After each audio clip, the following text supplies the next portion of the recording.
प्रभो हर हर महादेव शिव शंभो दीपं यदि परम ब्रह्म दीपं यदि जनार्दनः दीपो हरतु मे पापो पूजा दीप नमस्तुते धवलेश्वराय वालालिंग महाप्रभु संसार सुखी रखंतु आज ज्येष्ठ मासर शुभ शुक्रवार समस्त श्रद्धालु भक्त मानक आशीर्वाद करंतु मनस्कामना पूर्ण करंतु कर्म क्षेत्रोन्नति करंतु ग्रहरिष्ट खंडन करंतु जगतर मंगल करंतु विश्वर कल्याण करंतु आपणकर नाम प्रकाश करंतु सेवकर डाक श्रवण करंतु समस्त गुआवसा भक्त मानकर मनस्कामना पूर्ण करंतु जो जो भक्त माने आपणक पाखरे मानसिक रखिछंती तांका मानसिक पूर्ण करंतु बाबा धवलेश्वराय वालालिंगाय नमो नमः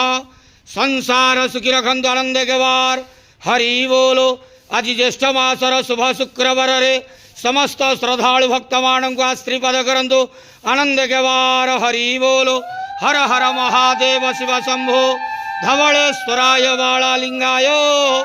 नमो नमः।